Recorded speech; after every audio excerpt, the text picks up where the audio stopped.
Kaixo David! Kaixo? Zemuz! Ondo.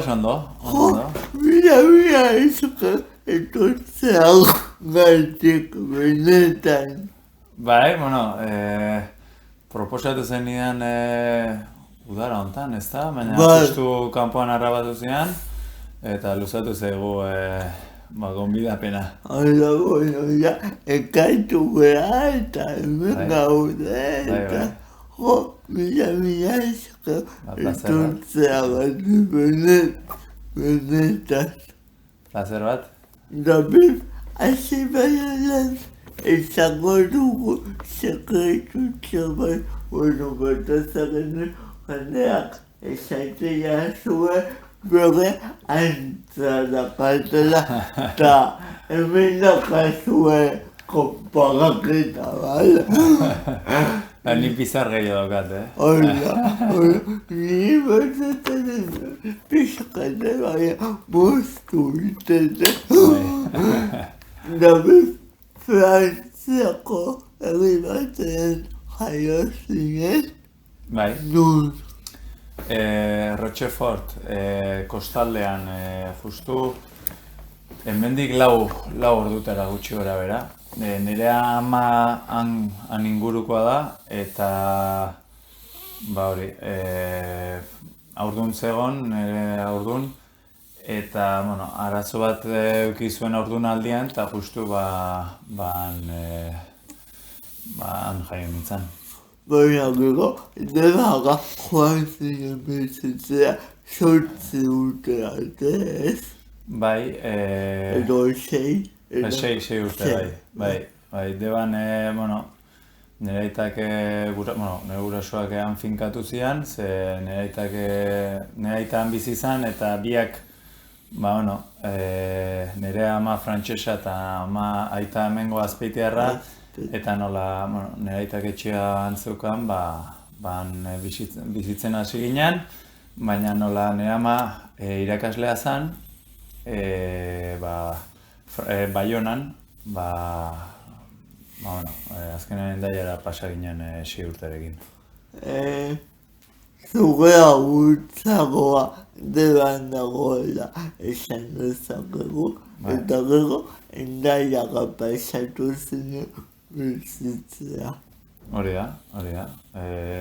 Bai, 6 urte arte, eta egia Hendaian han bizi nintzen, etxean genuen, baina ikastola Irunera joaten nintzen. Ze, 6 urteekin nire gurasoak pentsatu zuten bere garaian, nola aldaketa handia zen, eta Hendaian euskera iparraldera zen, eta bizkat alde asko niretzaia aldaketak, niretzat esfortzu handia zen, pentsatu zuten Irunera eramatea ikastolara, eta orduan lagunak Irundarra ditut, eta orduan bizitza Irunen egin dut. Naiz eta beti, Hendaia, Irun, azkenean bizi garenok, Hondarribi, Irun eta Hendaia artean bizitza honek. Bidasoa, hori da. Eta Hendaian garaiotan gainea etzen egongo ikastolarik, ez? Ez. Neukan lagun bat, nire Hendaian bizizala ere bai, eta nire gelara jute zana, orduan nire gurasoak ezin ziaten eraman, lan kontuagatik, eta bera pasatzen zen bere aitarekin, eta berak eraman bat ez egun. Anekdota txiki bezala, gaina beti berandu iristen ginen, ez dakiz zergatik, zeukaten ohitura berandu iristea, eta niri goratzen naiz hasiera baten lotxe emate ziala. Gero irakasleak ohitu zian, baina beti berandu iristen ginen. Gainera, ohitura bezala. Ohitura bezala, egunero berandu iristen ginen, eta ez nire gati baizik, eta nire lagunaren aita, ohitura zeukan. Begira, ni tan mal, Ni tan mal. Bai, baina gaztetan gogorra egiten da, Bai. Beti behandu iristea eta hori, bai. Zuretzako izango zen abentura puntu bat, ez? Bai, hori da, bai. Komentatu dugu pixka, nundik noa zeuke hautzakoko nomada ibilaldia, baina bertaz ere futbol munduak ikusi zaitugu zergatik futbola dabil. Zergatik futbola? Ba... Bueno, hasteko, nire amak beti kontatzen du, ni txikitatik bai ondartzan eta urte batekin beti pelota bat baldin bat zegoen hortik pilota bat bueltaka beti jarraitzen diola, bai. Naiz eta lagunketan ibili, beti pilotan atzerik. Eta beti eukidot errestasuna kiroletan. Orduan, futbola, hola suertatu zen, egia da, hemengo kultura batik edo ez dakit zergatik, baina hori, futbola erakargarriagoa da, ez dakit umei hori sartzen diegu edo ez dakit zergatik dan, baina futbolean hasi nintzen eta egia da, futbolean ere nahiko nomada ere izan naizela, zuk esan duzun bezala. Eta, bueno, azkenengo bolaran realean beti, baina hona naiz txikitan... Eibar. Hori da, Eibarren eta bai. Lehenengo zein etorri zen Eibar edo zer klub etorri zen lehenengo? Ni gaztetan 13 urtetan sartu nintzen Errealean, bai, eta gero 20 urterekin igo nindutenean lehenengo taldera, Erreala eta Eibar bigarren mailan zeuden biak. Eta gogoratzen naiz, nire postuan jende asko zegola eta Eibarrek nahi zuen ni area jutea eta bueno, utzita, Errealak utzita urte bat pasa nuen Eibarren. Bai, eta gero Errealera berriz. Nola sentitu zenun klubetik klubera edo taldetik talderako aldaketa hori edo? Egia da, aldaketa orain ezagutzen Eibar ez da, etzan lehen zan, klub txiki bat zan, justu bigarren B mailatik igo zana, lehenengo bigarren mailara, eta egia da nire beti Errealean egonda, lan egiteko era oso desberdina zen. Eibar askoz ere txikiago izan da, gertuagoa, jokalariak ere klub txikitatik zetozen, orduan ere horrek ere aldea egiten zuen, baina gero azken finean, gero futbol aldetik ere, Eibar bigarren mailan zegoen, baina justu igota, orduan beste futbol era batera jolaste zuten. Orduan Reala bigarren mailan, baina klub fuertetako bat zan, eta Eibar aldiz bigarren mailako txikitakoa. Eibarren babestuago sentitu zinen talde txikiagoa izan da, edo? Nola? Babestuago sentitu zinen? Babestuago, bueno, babestuago alde batetik presio gutxiago, ez? Azken finean Eibar igo zan bigarren mailara eta etzegoen hori, nahi genuen mantendu ez taldea, baina presioan aldetik ez da, Donostik eta Errealak zeukan presio hori ez, altxatzeko, igotzeko lehenengo mailara. Eta gero, nola pasazinen Errealera? Eibarren urte hori pasata gero, bueltatu nintzen Errealera. Egia da buelta hortan eukinula aukera bat ateratzeko, baina etzen suertatu. Eta pasa nuen urte bat, ni lehenengo mailan egongoela, Bueno, lehenengo taldean nengoela, ba, hori, entrenatzaileak Juan Malillok ez zuen nerekin kontatzen, eta proposatu zidaten bigarren taldearekin jokatzeko. Orduan, bueno, egon nintzen hori, goikoekin entrenatzen, eta gero partiduak ze adinak uzten zian, oraindik gaztean nintzen, eta adinak uzten zian, baina egon nintzen jolasten Sanserekin, eta gero urte hori pasata gero, hurrengo urtean, etorri zen Martin Lasarte, eta Martinek, nerekin kontatzen zuen, eta gero hortik aurrera, mantendu naiz lehenengo taldean. Nik datu badakat, ez dakit zuzenak eta okerrak dira. Nik ez dakit ez, datutan oso txarra naiz. Baina, irakurri dudanez, Realarekin partidu ofizialak 303 jokatu dituzula eta 22 gol sartu dituzula. Ez dakit datuak. Hori irakurri du. Datu bezala, hor daude. Datuak dira, orduan ez duten gezurrik esango. Ez gara zentratuko emaitzetan batzuk eta esperientzia, futbolak emanako esperientzia. Orduan, lehenaka galdatu nahi dizut, zer eman dizu futbolak? Futbola egia da, kirolak, gehien bat, alde batetik bizitzeko era bat ematen dizu, ez?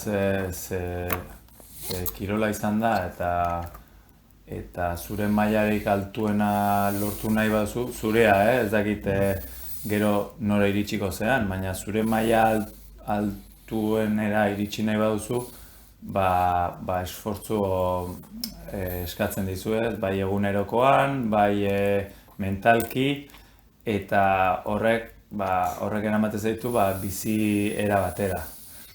Eta gero kirolak ere jartzen zaitu zuri nola esan momentu gogorretan, eta zure balioa zuk baliozuna erakusten duzu hortan, ez?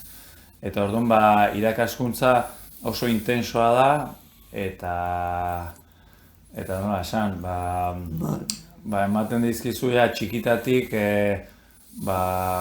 irakasten dituzu balore asko. Nik pentsatzet kirolak ez dizkizu baloreak ematen baizik, eta zuk hartzen dituzu baloreak, ze kirolak jartzen zaitu momentu gogorretan eta momentu honetan, eta horrik ikasten dituzu baloreak, baina zuk hartzen dituzu. Kirol berdinean badaude balore desberdinak, jokalari bakoitzak hartzen ditu, ikasten ditu balore desberdinak. Orduan nik uste bakoitzaren baitan dagoela hori, ikasketa hori. Eta ni hortan unibertsitate bat izan da, bai reala, bai kirola, eta hori urte guzti hauetan hori eramaten dut, niretzat.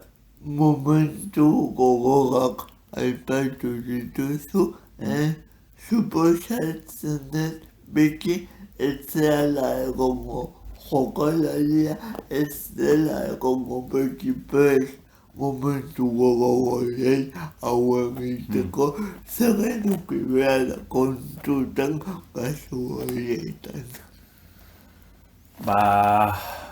Momentu gogorrak, bai bizitzan, bai kirolean, egongo dira, eta egon behar dira, ezin da, ez?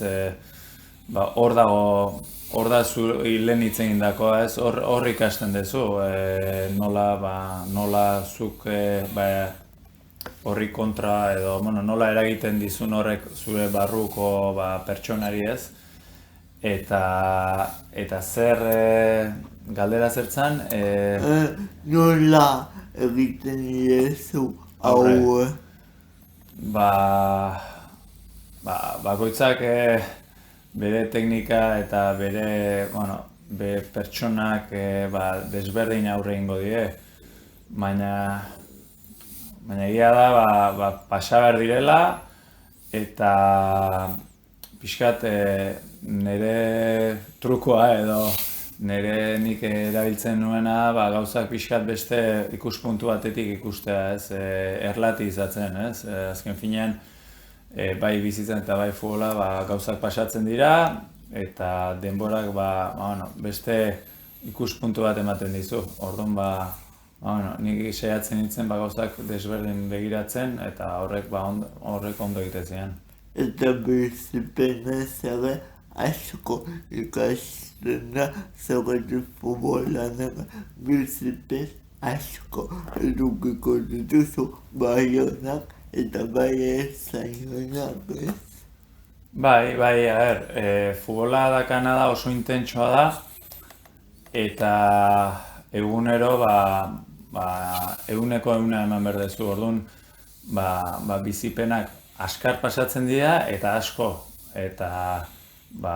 ikasten da, bai gehien bat zu nolakoa zeran, ez? Nola aurre egiten diezun bizipen horiei, bai momentu gogorretan da bai ezain gogorretan, eta horrek eramate zaitu pertsonalidade bat eraikitzera. Eraikitzera ez bakarrik futbolerako bizitzerako ere. Azkenean dena da, ez, ikuste ditugun jokalariak zelaian pertsonak dira eta zelaietan nola zelaiko beraien jarrera bizitzan ere jarrera berdina dauka, hor ez dago sekreturik esan tramposoa dana zelaian, gero bizitzan ere tramposoa izango da. Osea, futbola ez da norbea mozorrotzeko ez. Hore da. Aizko pentsatzen dute hor, baina ez. Bai. Zer izan da zure helburua futbol munduak? Nire helburua? Ez dakit, ez dut helburu finko bat izan. Nire helburua beti hobetze izan da, nire talentuak eta fisikoki hobeto egon, ondo prestatuta, eta nire maila altuen ematea. Nirekiko izan da, helburua nirekiko izan da, gero hori trasladatzen da taldera, eta beti talde jokalari izan naiz, baina helburua nirekiko, ez, ni ondo egon, ondo ez, alnuen ondoena, nire mailarik altuena eman, eta hortarako lan handia egoten da. Partidu intenta, partidu badakazu, jontezea, prestatzea, eta behin zelaiera egiten da jokatzeko zer eduki behar du kontutak jokalari batek. Zuk asko simplifikatu duzu, baina nik behintzat, nik horrela sentitzen nuen. Nik asteko lanean, bai fisikoa zan, ez, entrenamenduak eta, baina mentalki ere jutezea prestatzen iganderako. Orduan, prozesua da, non zu prestatzezean, eta gero partidu egunean, garrantzitsua da, zu egotea, hor, momentuan, bati bat mentalki, eta saiatzeza fisikoki ere alduzun ondoen iristen, baina mentalki oso garrantzitsua da, momentu hortara gero 90 minutu dira, eta hor, egon bertzea, nola esan, eguneko 120an, ez? Orduan hortarako prestakuntza da. Ez da egunean bertan ni prestatzen ez hola, ez, hor badago prozesu bat. Entrenamendu bat eskatzen du, bai fisikoa, bai mentala, eta suposatzen den mentala ere entrenamendutik kanpo landu behar den ere gauza bat dela, ez? Bai, noski, eta orain gaina, gure garaian ez zeuden aukera edo ez zegon, nola esan, pertsona bat hortan laguntzen zuna, baina orain ari da sartzen enpresatan ere, baina futbol munduan psikologoak edo coachak hortan laguntzen dutenak, pixkat entrenamendu mental bat edo lantzeko, ez, animikoki pixkate baju baldin bazaude edo zer da, baukatea orain aukera, hortarako hori lantzeko bintzat, ze lehen garai baten ez zegoen. Nola hartu behar dugu publikok futbola, zakatzen badakizu bete daude animoak, bageak, algarrak, pozak, baina bestean badago apostuak, asegeak, bronkak, nola hartu beharko genuke? Bueno, ni hor nire iritzia, ez dakite balio du, baina hortarako gaude, ez hemen gaur. Hortarako gaude. Nik ulertzen dut, futbolean tentsio asko dago, eta jendeak barrukoa botatzen dula, baina barruko botatze hortan, askotan errespetua galtzen da, ez? Bai jokalari guztiekin, bai zureak eta bai besteekin, bai arbitroekin, bai denarekin, eta hori ez dut, oraindik ez dut ulertzen. Ez dut inoiz ulertu eta oraindik ez dut ulertzen. Eta batipat, gero, umeak daudelako ondoan, eta hortaz ikasten dutelako, orduan alde hortatik ez dut ulertzen. Eta gero apostu kontuak, badakit beti izan direla apostuak, baina orain arazo bat bihurtzen ari da, ez gaixotasun bezala, ez, jende asko apostuan, jendea errestasun hori dago internetekin eta gazte asko gaixo daude horrekin, orduan, apostuak beti egon dira eta geizki nire lagunen artean beti, musean eta apostatu dugu, baina beste ez da berdina, ez, eurotxo bat, ez da zerbait jokoan jartzeagatik, baina hortik pasatzea badago limite bat eta ja gazte asko limite hori pasatago eta hori ja arazo bihurtu da. Baina gustatzen zait esan duzun gauza bat, umeak, helduak, umeentzako eredugea, eta hori askotan ez dugu zaintzen. Ez gara konturatzen askotan, nire umea ditut eta etxean askotan gauza batzuk ditut eta ateratzen zaizkit eta ez gara konturatzen umea hori ikusten dagoela edo hortaz ikasten orduan egia da zaila dela, baina saiatu bergera pixkat kontu izaten, ez? Eta gainera gure onurarako, esan nahi dut, ni uste guretzat ere ikasketa ona dela, ez? Ondo, ez dakit, errespetuz, zelaian egoten. Gainera, futbolari beti aitu nion esaldi hau, beti gustatzen dela etxeak jokatzea. Zure etxea beti nola da babestua sentitzen zea, eta gero ez dakizu zergatik, baina belarrarekin eta harreman hobea duzu denarekin, zain nahi dut denarekin. Ohituta zaude etxean jolastea eta gero babesa eta horrek laguntze zaitu. Azkenan Futbola espektakulo da eta zaletuak ere jokatzen du. Eta hortan garrantzitsua da hori bultzada.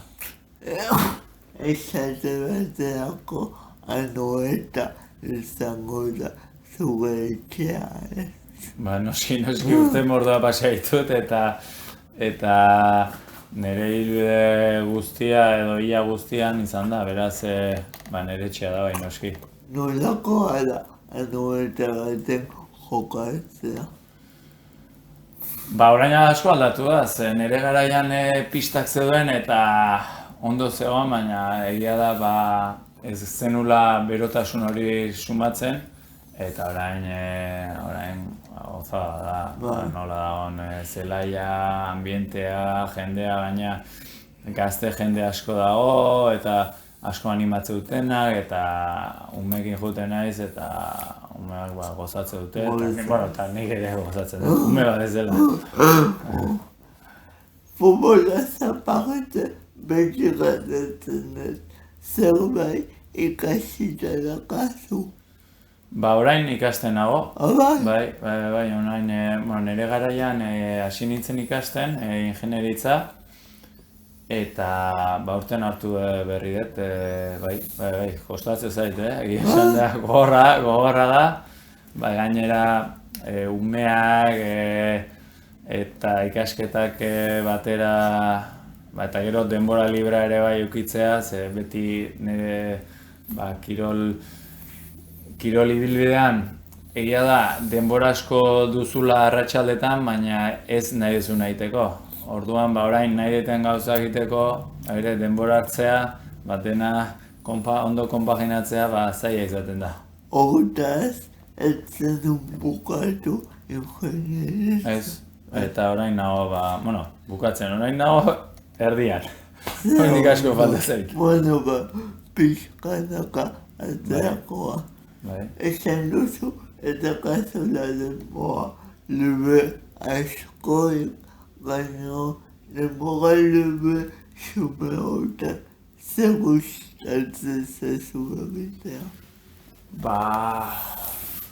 Kirol pixkat, hori, mantentzea ez, agia esan da ez dut hartzen, ez da denbora, baina bai, kirol pixkat egitea, gero txakurrakat eta txakurrakin ateatzea, eta gero alduanean lagunekin, umeekin, pixkat familia giroa ere bai, denei gustatzen zaizkigun gauza sinpleak, baina oso, hori. Hori da.